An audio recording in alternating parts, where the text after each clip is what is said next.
Caríssimos amigos, com grande alegria que estamos mais uma vez juntos. E como sempre, para iniciar nossas reuniões, uma prece. Fechemos então os nossos olhos, elevemos os nossos pensamentos a Deus nosso Pai. E nós, meu Pai, filhos seus ainda tão pequenos, tentando melhorar cada dia, mas nós sabemos que a tarefa é difícil e contamos, meu Senhor, com a sua ajuda. Que o teu amor esteja sempre conosco, que nós jamais nos esqueçamos de tudo aquilo que aprendemos, que estamos aprendendo, para que nós possamos nos tornar espíritos mais evoluídos, espíritos que já pode começar a compreender o que Jesus veio ensinar. Que na lição dessa noite possamos aprender ainda um pouco mais e que as tuas bênçãos, meu Pai, estejam sempre conosco, hoje e sempre, que assim seja. Então, meus queridos, hoje nós vamos fazer um evangelho diferente. Nós vamos usar hoje a palestra que um irmão do Allan Kardec, do Centro Allan Kardec aqui de Rio Preto, que foi feito sobre o tema que ele utilizou foi acolhendo os que sofrem. Esse foi o tema da palestra dele. E o que ele disse foi sobre o suicídio, que é um tema que ninguém gosta muito de falar, né? Nós, as famílias que passam por essas dificuldades também não gostam de falar. É um tema que ninguém gosta de falar. Mesmo quem não teve esse problema na família, não gosta de falar. Mas é um tema que nós precisamos ouvir, precisamos pensar sobre isso. Então nós vamos hoje o Marcos Martiori, e ele vai falar então para a gente sobre acolhendo os que sofrem. Foi uma palestra que ele fez e que eu estava presente, e aí conversei com o Serginho, ele achou que seria pertinente. Então nós vamos mostrar a palestra do Marcos. E até já com vocês. Muito obrigada, viu? Muito boa noite a todos. Que a paz e o amor de Jesus estejam sempre dentro dos nossos corações e que após o nosso encontro desta noite possamos sair um pouco melhor do que aqui entramos, em busca da nossa evolução moral e espiritual. Agradeço inicialmente à casa pelo convite feito.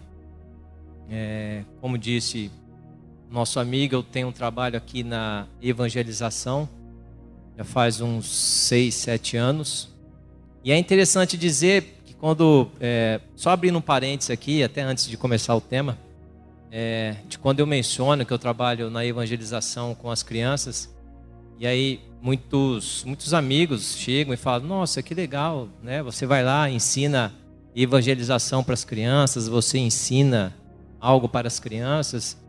Eu sempre digo que essa afirmativa está 50% correta, porque na verdade na evangelização a gente tanto ensina e principalmente nós aprendemos bastante. E eu digo isso até mesmo fazendo aqui uma conexão com a palestra de ontem. Se alguém não viu a palestra aqui no Kardec, veja, que foi do Israel Sestari, que ele falou sobre transição planetária. E aí justamente ele mencionando de que as crianças que estão nascendo hoje, a maturidade espiritual que elas têm, né? A evolução que elas têm. E aí a gente constata isso justamente aqui no Kardec, né? As crianças que nós recebemos aqui, muitas vezes nós ficamos impressionados com a maturidade espiritual delas. E até eu me lembro, umas 2, 3 semanas atrás, nós fizemos aqui um remanejamento, né? A evangelização voltou a encher, graças a Deus.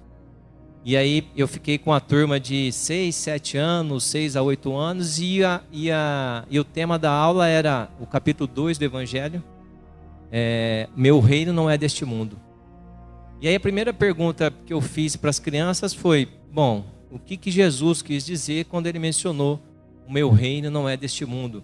Naquele diálogo entre Jesus e o Pilatos. E aí, antes mesmo de eu finalizar a pergunta, uma menina muito simpática, devia ter os seus 7 anos, então ela já levantou a mão, e com essa maturidade que eu estou comentando com vocês aqui, ela falou, tio, meu reino não é deste mundo, ele está querendo dizer que tem uma vida após a morte. E nós temos o plano espiritual, inclusive, em algumas oportunidades, eu visito meu avô, que já faleceu, no plano espiritual.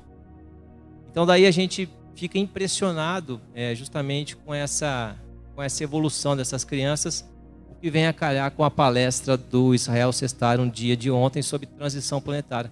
De fato, estamos numa transição planetária, e muita gente acreditando, até em razão da pandemia, Covid, eu acredito que não. E eu tenho absoluta certeza que nós estamos nessa transição do mundo de provas e expiações para o mundo de regeneração, pelo que eu vejo aqui na sala de aula. Pela maturidade dessas crianças, pela condição que elas vêm, e é claro que isso tem uma ajuda muito importante dos pais. Então, quem tiver filhos, por favor, tragam na nossa evangelização, que será um prazer. Evangelização aqui a gente não vem aqui brincar, claro que tem brincadeira, mas a gente passa efetivamente lições do Evangelho, tá bom? Fecha o parênteses, vamos tratar do nosso tema hoje. E eu gostaria aqui inicialmente de explicar a origem e qual é o objetivo que eu pretendo com esse tema aqui. Eu, às quintas-feiras, eu participo de um grupo de estudos, né, de um centro espírita lá de Uberaba, que chama Âncora de Luz. É um centro espírita esse grupo de estudos ele é coordenado por 2 primos, um casal de primos muito queridos. E ali funciona a seguinte sistemática: cada quinta-feira uma pessoa apresenta um tema, tem 30 minutos para apresentar o tema, e depois o microfone é aberto para debates, para comentários, para discussões, enfim. E daí um desses temas, uma certa quinta-feira, uma participante lá trouxe esse tema relevante, importante, e é sobre suicídio. E aí, dizendo logicamente do sofrimento dos espíritos quando eles vão ali para o plano espiritual, né? Pelo fato de ter tirado a sua vida repentinamente. É o sofrimento que eles passam, a angústia que eles passam. E aí, na segunda etapa desses estudos, uma outra participante reforçou esse entendimento, obviamente, mas também trouxe um outro contraponto, o sofrimento dos parentes que aqui ficam no plano espiritual e que porventura perderam algum filho, algum parente muito próximo pelo suicídio. Então, qual que é o objetivo desse nosso bate-papo hoje? Se porventura, e aqui vamos fazer um exercício, se porventura nós trabalhássemos no atendimento fraterno, que é esse trabalho dignificante que inclusive a Casa Espírita aqui oferece, onde a pessoa ela doa um talento concedido por Deus, que é justamente o seu tempo, para ajudar as outras pessoas. De que forma ela poderia conduzir uma conversa com essa outra pessoa que teve um ato infeliz desse na família, de perder alguém pelo suicídio? Ou também, conhecedor ou conhecedora de que nós somos estudiosos da doutrina espírita, se porventura algum amigo ou amiga nos procurasse para querer conversar, para ter uma palavra de consolo a respeito desse sofrimento e dessa angústia que ele está atravessando, que palavras nós poderíamos falar para essa pessoa que serviria de consolo, que serviria de amparo? Partindo da premissa de que nesse nosso diálogo, inicialmente, e eu reforço, inicialmente, as pessoas que procuram ajuda, elas não querem saber de coisas complexas do espiritismo. Então elas não querem saber de fluido cósmico universal, de os reflexos do suicídio no perispírito, de fluido vital, de reencarnação, absolutamente. Inicialmente, elas querem apenas uma palavra de consolo, de amor. Então é esse o nosso objetivo. O que nós poderemos falar para essas pessoas? E aí, antes de entrar justamente nessas palavras, eu trouxe aqui algumas questões, algumas estatísticas a respeito do suicídio, que inclusive vai nos nortear e vai nos orientar para saber de que forma que nós vamos continuar com essa conversa. E os números, eles são assustadores. Então, na primeira parte eu vou trazer uma estatística a respeito do suicídio, e na segunda parte, então, algumas palavras, algumas questões que a gente poderia trazer para essas pessoas. E quando a gente fala de suicídio, nós temos que ter a ciência de que o suicídio ele é um caso de saúde pública, não só no Brasil, como no mundo.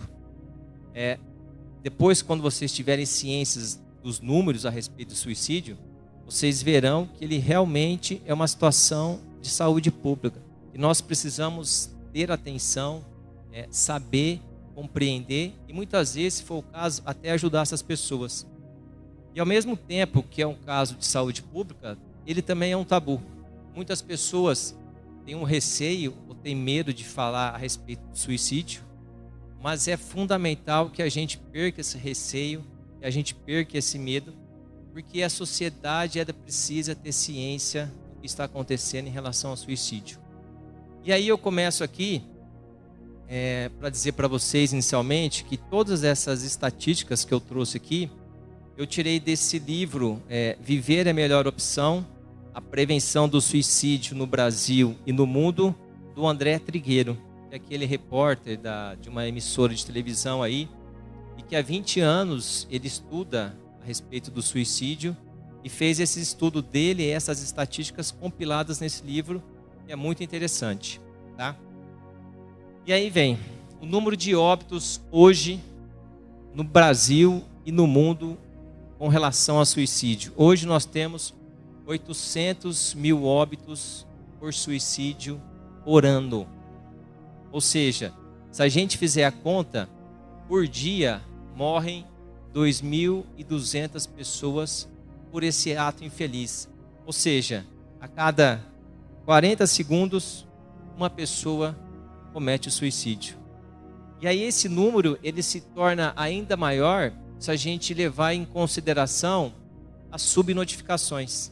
Ou seja, muitas vezes não há uma investigação criminal adequada, ou muitas vezes os próprios parentes ficam envergonhados ou ficam chateados de colocar essa informação na certidão de óbito. Então, tem muitos acidentes com arma de fogo que não são acidentes com arma de fogo. Tem muitos acidentes de trânsito com carro que realmente não são acidentes. Foram cometidos pelo suicídio. E tem muitas quedas acidentais que também não são acidentais. Então, essas informações, muitas vezes, elas são omitidas pelos próprios familiares na certidão de óbito. Então, se a gente levar em consideração o número real, 800 mil, mais essas subnotificações, nós teremos um número considerável de pessoas que cometem o suicídio. E aí, o mais assustador, antes do ato do suicídio, existe 20 atos anteriores. Ou seja, existe 20 tentativas anteriores do suicídio para cada caso confirmado. Ou seja, durante o ano, são 16 milhões de tentativas de suicídio. Daí a gente afirmar que essa situação é uma situação, um estado de saúde pública no Brasil e no mundo. E passando aqui ainda para as estatísticas, quando a gente compara as mortes entre homens e mulheres, os homens representam 80% dos casos confirmados e as mulheres representam 20% dos casos confirmados. E um detalhe: as mulheres tentam mais o suicídio do que os homens.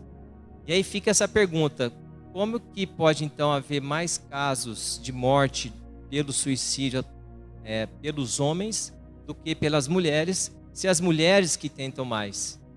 E a explicação é: os homens, eles são mais embrutecidos na tentativa de cometer o suicídio.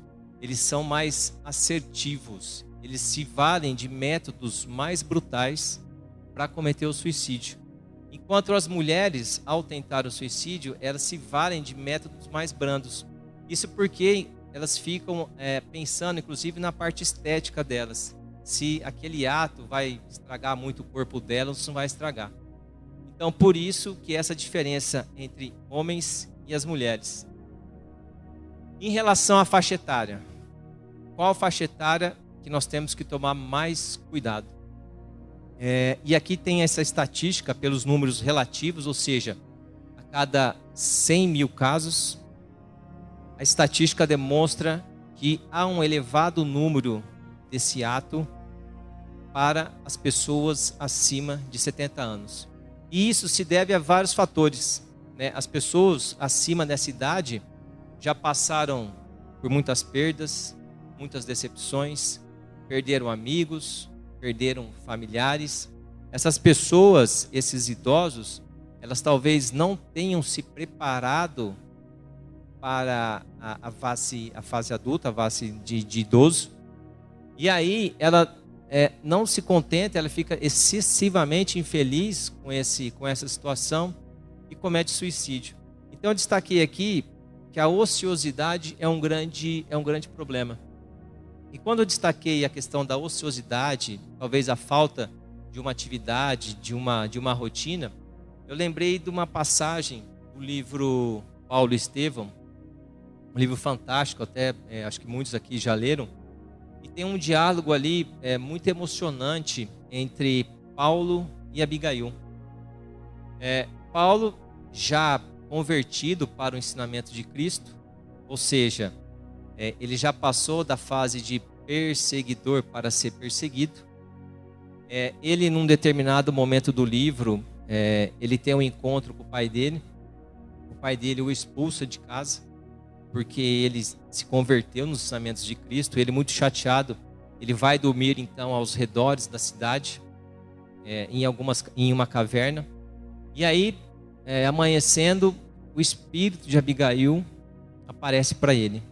Quem que foi Abigail? Abigail foi a noiva dele, que ele a abandonou quando ele descobriu que Abigail era irmã de Estevão. Estevão foi o primeiro mártir do cristianismo. E aí, quando ele descobre que Abigail é irmã de Estevão e ele havia perseguido Estevão, e ele descobre esse fato no dia do apedrejamento de Estevão, que ele vinha falecer, então Paulo abandona Abigail. Abigail, muito chateada, entra em depressão e vem a falecer. E isso o tornou de remorso muito grande. E aí, nesse diálogo, então, o primeiro diálogo entre os dois no livro, o espírito de Abigail aparece para ele, e ele muito chateado. E aí, a cada dificuldade que Paulo falava a respeito dos ensinamentos do Cristo, dessa propensão dele de ensinar o Evangelho, os ensinamentos de Cristo para as outras pessoas, a cada dificuldade que ele narrava, Abigail falava uma palavra. E ao final desse diálogo nós temos uma receita, que eu falo que é uma receita para a nossa felicidade. E aí, nesse diálogo, Abigail fala para Paulo: ame, trabalhe, tenha fé e perdoe. Veja, o trabalho aqui não diz especificamente a nossa atividade profissional. Não só a nossa atividade profissional, ela é fundamental para o nosso equilíbrio emocional, mas também o trabalho para o próximo também é tão dignificante quanto o trabalho que nós temos. Então nós temos que dedicar um tempo nosso para justamente trabalhar para o próximo. Então não esqueçam dessa receita da felicidade aqui, que eu vou trazer ela mais à frente. Então ame, trabalhe, tenha fé e perdoe.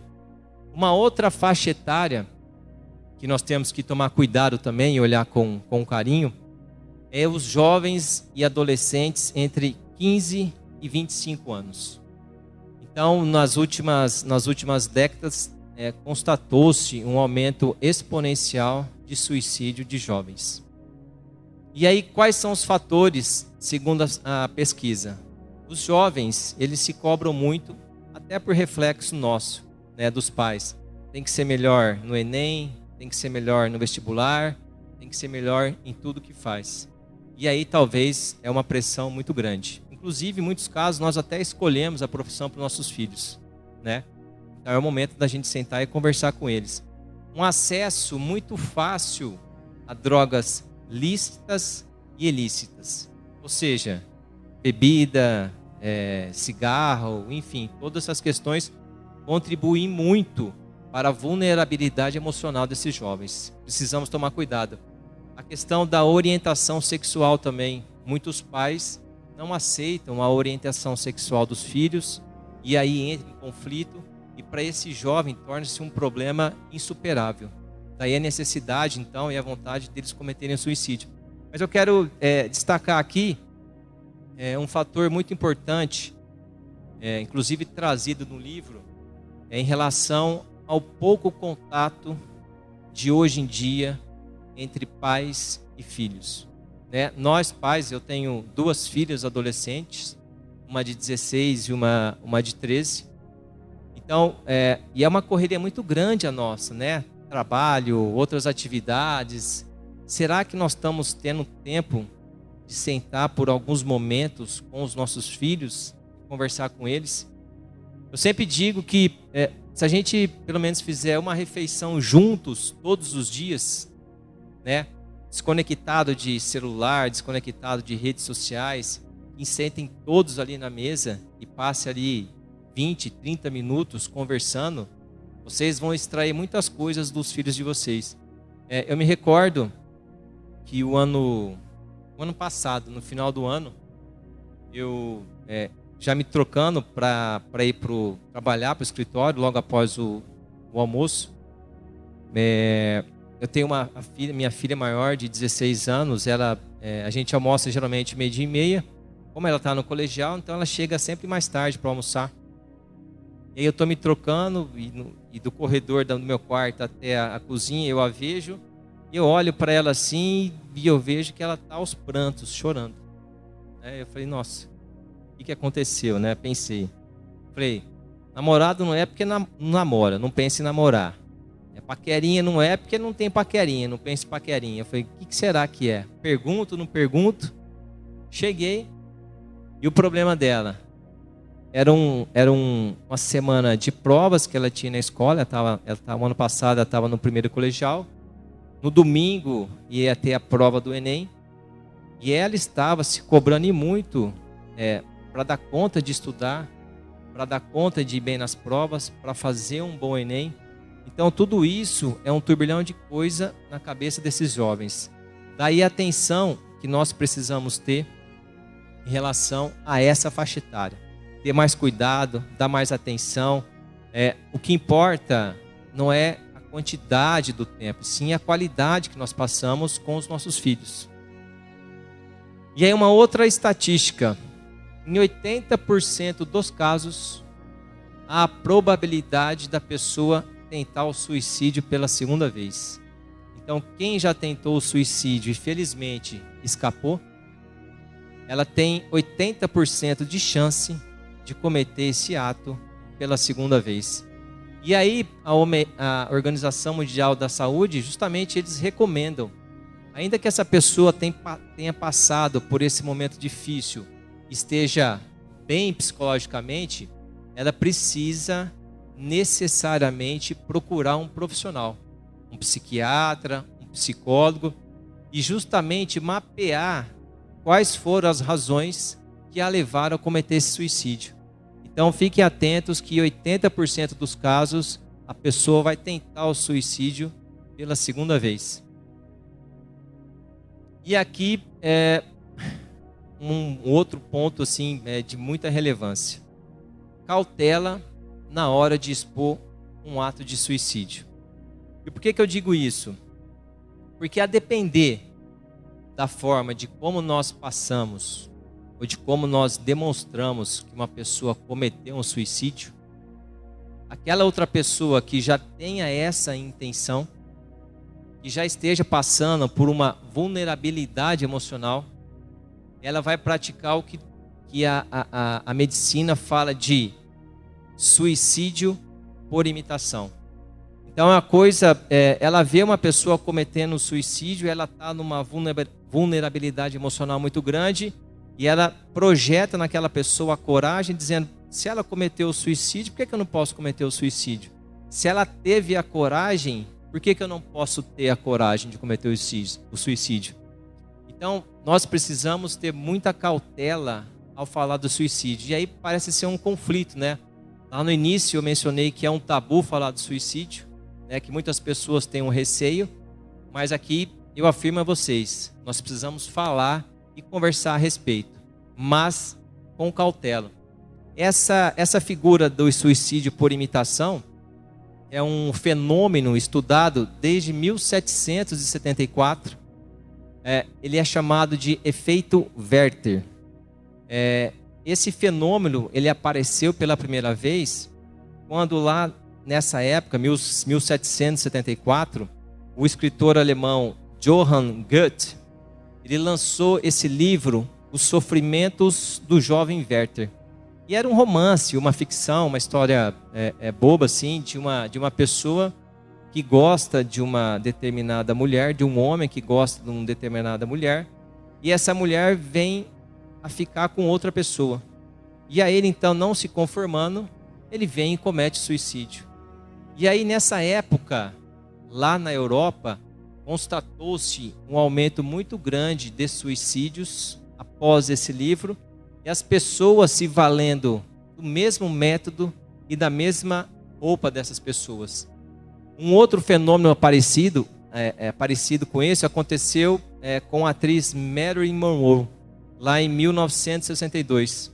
Ela morreu, suicidou-se, né, por overdose de remédios, e logo após o suicídio dela, logo após a exposição imoderada desse fato, constatou-se um aumento crescente nos Estados Unidos de mulheres também se valendo do mesmo método e da mesma forma que a atriz.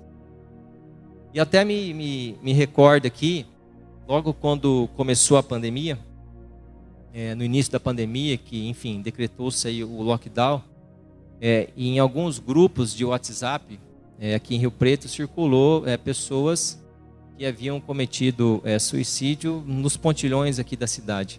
Eu não sei se vocês já tiveram a curiosidade de reparar, em todos os pontilhões da cidade que cruzam as rodovias, há uns bilhetes escritos: valorize a sua vida, valorize, tenha amor, tenha fé, justamente porque são nesses locais que as pessoas vão e cometem esse ato. E aí quando começou a pandemia, circularam num final de semana pessoas cometendo suicídio. Aí daí, poucos dias, poucas semanas, outra pessoa cometendo suicídio no mesmo local, se valendo do mesmo método. Então é um favor que nós fazemos para as outras pessoas. Apaguem esse tipo de mensagem, não circulem esse tipo de mensagem, porque isso é extremamente prejudicial, né? Numa eventual fraqueza emocional, a pessoa ela vai ficar encorajada a cometer o suicídio. E é interessante também dizer que existe um Dia Internacional da Melancolia.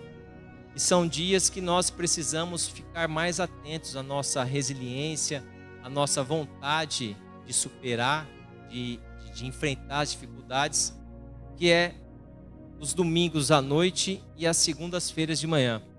Eu confesso a vocês que eu tenho um problema muito grande com domingo à noite. Saber que na segunda-feira de manhã vai começar tudo de novo. Hoje não tanto, mas nunca também passou pela minha cabeça cometer o suicídio. Eu só ficava num baixo astral muito grande. E é verdade. Logo após, assim, eu até me recordo, eu era mais novo, acabava o Faustão, as videocassetadas, e começava o Fantástico, eu já entrava numa tristeza tremenda. Porque eu sabia que ali, no outro dia, segunda-feira de manhã, ia começar toda aquela loucura de novo.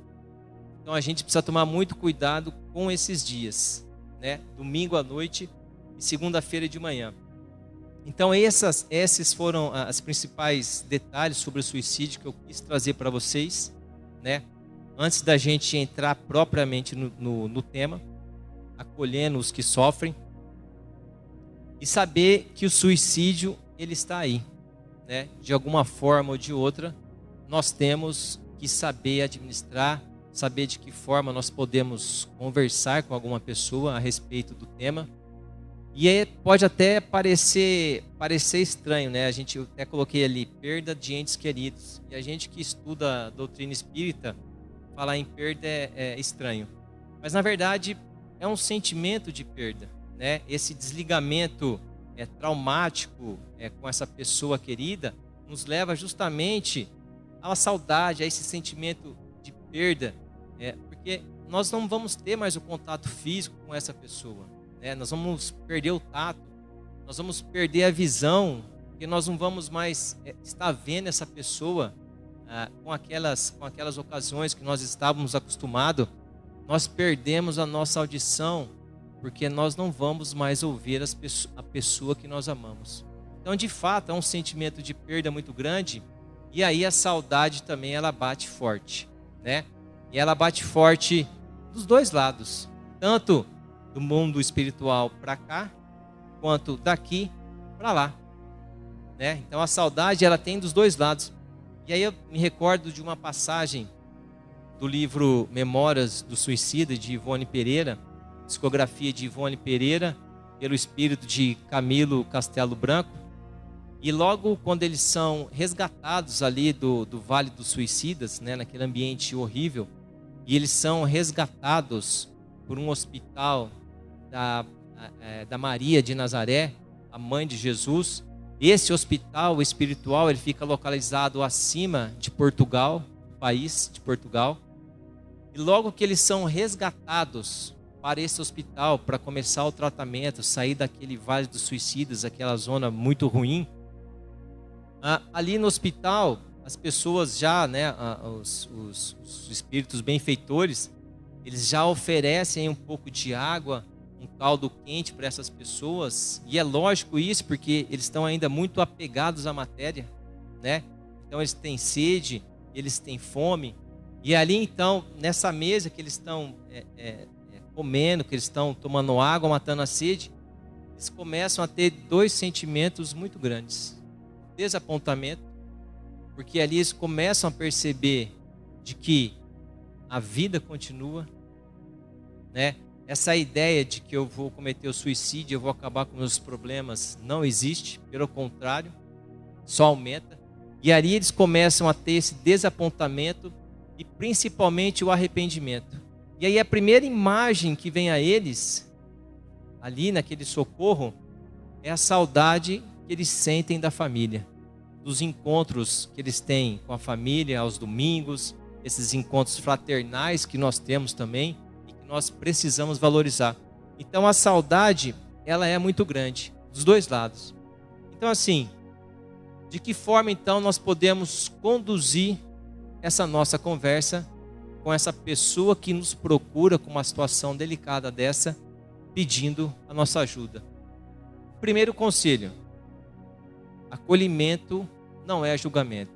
Nós não devemos julgar nem quem cometeu o suicídio, e porventura o parente mais próximo dessa pessoa, pelo fato de muitas vezes nós chegamos, pô, mas você não viu, você não percebeu, como que você não percebeu? Então nós não devemos julgar essas pessoas, nós devemos acolher. E o exemplo disso é Jesus, né? Jesus foi o maior pedagogo que aqui esteve, foi o maior atendente fraterno que aqui esteve, ele não julgou. E por que nós iremos julgar?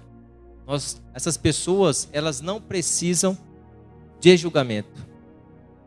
Um outro detalhe importante é a questão de que o suicídio, ele é imprevisível. Não há traços característicos do suicida. O suicida, ele não tem um estereótipo, Então, muitas vezes nós não conseguimos identificar de que aquela pessoa está pensando no suicídio. Então, não se culpe por conta disso. E tem uma matéria uma entrevista, na verdade, dessa psicóloga mineira, Luciana Rocha, e ela perdeu o marido pelo suicídio. Logo após a perda do marido, então ela começou a se dedicar a esse tema. E ela conta que uma certa noite, então, eles tinham acabado de voltar de uma festa com os filhos, com as crianças, estava tudo certinho, tudo bem. Eles não estavam passando por problemas.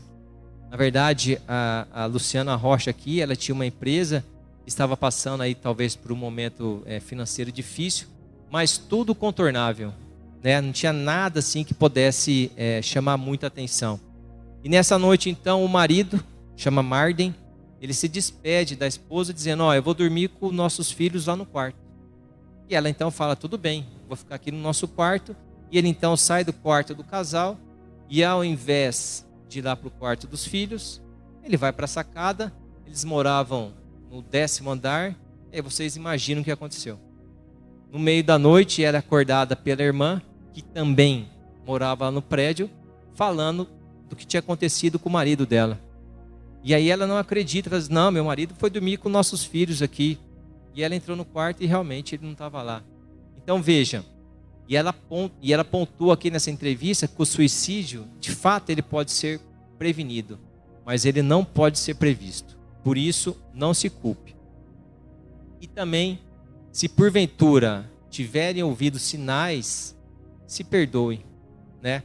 Nós muitas vezes aqui nós pregamos que nós devemos perdoar o próximo, perdoar quem nos ofendeu, não perdoar nenhuma vez, nem 2 vezes, mas 70 vezes, 7 vezes. E esse auto-perdão, que é essencial para nós também, né? Nós também devemos nos perdoar, porque nós vamos cometer falhas. Nós estamos aqui no mundo de provas e expiações. O planeta Terra, ele não é um hotel 5 estrelas, ele não é um resort que a gente vem aqui para tirar selfie e está tudo maravilha. Não. Nós vamos atravessar por problemas, por aflições, por angústias. Nós vamos muitas vezes acertar, nós vamos mais vezes ainda errar, e isso é normal. Então nós temos que praticar esse auto-perdão. E aí eu reforço aquela receita para a felicidade, quando Abigail disse para Paulo, no livro Paulo e Estevão: ame, trabalhe, tenha fé e perdoe. Quer ser feliz? Perdoe, não só o próximo, como a você mesmo. Pratique o auto-perdão. E também é muito importante a gente conduzir essa nossa conversa com essa pessoa, para que ela sempre se lembre desse filho que cometeu o suicídio, ou desse parente querido, ou desse amigo próximo, mas lembre de uma forma positiva, de uma forma salutar. Pensamentos positivos, a gente fazer uma oração para essa pessoa, vai ajudá-la muito no plano espiritual, aonde quer que ela esteja, principalmente em razão das dificuldades que ela vai passar. Então sempre tenha esse pensamento nessa pessoa. Lembre dos momentos agradáveis que vocês passaram juntos, e que certamente foram muitos. Lembre de uma forma saudável. E aqui, Divaldo Pereira Franco, ele comentando a respeito de uma irmã. O Divaldo, ele teve uma irmã mais velha que cometeu suicídio por envenenamento quando ele tinha 12 anos. Então, logo após ele fundar ali a Mansão do Caminho, ele quis prestar uma homenagem à irmã. E aí ele pediu ajuda para um outro irmão, que era delegado de polícia ali em Feira de Santana. E Divaldo então perguntou para o irmão qual que era, nessa profissão do irmão delegado, qual que era a cena mais degradante, mais lamentável que ele já havia presenciado. E aí o irmão de Divaldo mencionou que são algumas mulheres que trabalham com a venda do corpo na zona, na zona do meretrício. E ali, quando ele chega em determinados lugares, ele vê essas mulheres precisando vender o corpo para sobreviver, muitas delas com filhos recém-nascidos ou com filhos pequenos. E essas mulheres então colocavam um lençol nas crianças, colocavam as crianças embaixo da cama e faziam o seu trabalho em cima. Então as crianças percebendo tudo que estava acontecendo. E Divaldo então foi e conversou com essas mulheres para justamente ajudá-las, e a opinião delas foi unânime. Elas queriam que os filhos delas saíssem dessa condição. E aí então Divaldo pegou inicialmente 10 crianças e levou para a mansão do caminho. Então ele fez todo esse ato pensando na irmã dele, que havia cometido suicídio há muito tempo atrás. Essa irmã dele recebeu essas homenagens, recebeu as preces do Divaldo Pereira Franco, e essa irmã dele veio a reencarnar na própria mansão do caminho do Divaldo. E ela nasceu com um defeito no lábio, em razão do envenenamento, lei de ação e reação, e ela veio desencarnar com 6 anos. Passado algum tempo, resgatado o seu débito, ela veio e voltou a reencarnar na mansão do caminho.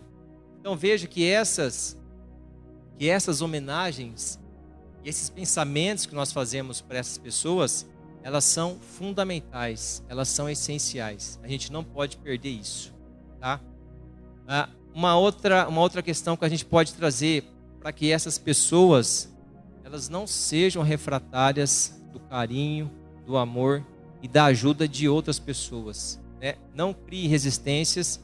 Vocês, quem passa por esse momento vê e percebe que essas pessoas recebem muitas mensagens de carinho, muitas mensagens de afeto, e ela precisa estar aberta a receber esses carinhos.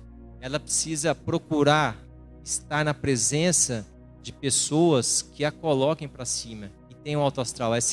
E a gente sempre tem assim determinados colegas, amigos, familiares, e a gente está na presença dessa pessoa e a gente fica muito bem, muito feliz. É um alto astral, é um ambiente muito saudável. Então, não seja refratário do amor e do carinho com essas pessoas. E aconselhe também a fazer o tratamento da fluidoterapia, que é esse saneamento da psicosfera, o que nós conhecemos aqui como o passe espiritual, né? É importante que essa pessoa venha, participe de uma palestra e venha receber o passe espiritual, tá? Que na verdade vai ajudar e muito essa pessoa. Essa pessoa aflita, quando vem e recebe o passe, ela sai daqui muitas vezes melhores. E isso é um tratamento, isso é com o tempo. Por exemplo, uma mãe, quando acode um filho recém-nascido que está chorando e coloca o filho no colo e ali canta alguma canção para ele, balança, isso na verdade é uma fluidoterapia, né? Uma forma de a gente passar energias positivas para essa pessoa. E dizer para ela sempre estar concentrada, com pensamentos voltados para os amigos espirituais, esquecer dos problemas, esquecer do dia a dia, esquecer desse momento triste que ela está passando. E até cito aqui, eu lembrei de uma passagem do livro Libertação, de psicografia do Chico Xavier, pelo espírito André Luiz, aqui nesse capítulo 9. E André Luiz, ele conta que eles estão participando de uma missa, né? Numa igreja, acompanhando justamente os espíritos obsessores, quem não é obsessor, e na verdade eles acompanham a missa, e no final da missa, então, quando o sacerdote ali, o padre, ele vai abençoar as hóstias para dar para os seus fiéis, André Luiz, ele vê muitos espíritos superiores fluidificando essas hóstias, e ali irradiava uma luz tremenda. Entretanto, quando alguns fiéis iriam receber a hóstia, assim que colocava na boca, essa luz que estava irradiando, ela se apagava. Porque a pessoa, ela não estava concentrada como tinha que estar para aquela sessão, para aquela missa, que é muito importante. E aí ela percebeu, diferentemente, que havia uma velhinha. que havia passado toda a missa ali, concentrada, orando, rezando, pensando sempre em coisas boas. E ao receber essa hóstia, a hóstia, essa luminosidade, vai direto para o coração dela. Daí a importância de nós, todos nós, ao entrarmos para o passe espiritual, que a gente sempre esteja mentalizado em coisas boas, sempre pensando em Jesus.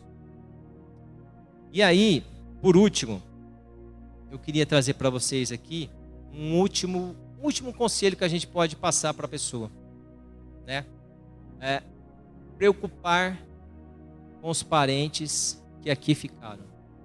É duro perder um filho, mas tem um outro filho aqui e precisa cuidar. Perdeu um amigo querido, mas tem outros amigos aqui também. Nós precisamos dar atenção para essas pessoas. E aí eu me lembrei de uma pesquisa que aconteceu na Universidade de Harvard, tutelada aí pelos cientistas Richard Davidson e Daniel Kahneman. Esses cientistas foram ganhadores de prêmio. Eles participavam dessa organização chamada Centro de Estudos da Mente Saudável.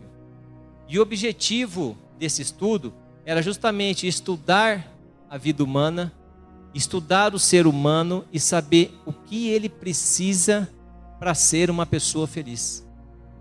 E aí, na época, esse estudo foi revelado agora em 2016 e 2017, mas ele começou 80 anos atrás, com alunos do 2º ano de Harvard, nos Estados Unidos. E ali, então, eles separaram 268 estudantes de Harvard do 2º ano. E esses estudantes, durante 80 anos, eles foram submetidos a inúmeras perguntas, inúmeros questionários, se casou, se não casou, se casou por quê, tem filhos, não tem filhos. Esse estudo já havia custado aos cofres do governo dos Estados Unidos 20 milhões de dólares. E aí eles precisaram antecipar o resultado desse estudo, até em razão do aumento das estatísticas do suicídio. E aí, a ideia era, só iria revelar esse estudo quando todos os estudantes tivessem falecido. E aí, nessa época, sobraram 19 estudantes. Eles pediram autorização para revelar o estudo que eles fizeram, e as estatísticas, elas foram precisas. A nossa saúde física e mental, ela está diretamente ligada com o número de pessoas com que nós nos importamos. Ou seja, quanto maior o número de pessoas que nós amamos e que nós nos importamos, mais saudáveis seremos fisicamente e moralmente. Então, fator riqueza, ele não foi preponderante para essa pesquisa, até porque eram alunos do 2º ano de Harvard e todos tinham uma condição financeira muito boa. O fator de ser ou não um bom amante foi relevante também. O fator da classe social, do trabalho que tem, da quantidade de bens que a pessoa possuía, foram todos fatores irrelevantes. E aí não importa o que diga, a felicidade, ela vem do amor que nós sentimos por outras pessoas. Receita da felicidade de Abigail para Paulo: ame, trabalhe, tenha fé e perdoe. E esse é o meu desejo para vocês, que vocês amem a si, amem o próximo, que vocês trabalhem não só no aspecto profissional, mas no trabalho ao próximo, que vocês tenham fé, que vocês tenham esperança, que toda angústia, todo sofrimento, ele vai se amenizar, ele vai passar, e que vocês perdoem. E esse é o meu desejo, que praticando todos esses atos, vocês sejam excessivamente felizes. Muito obrigado.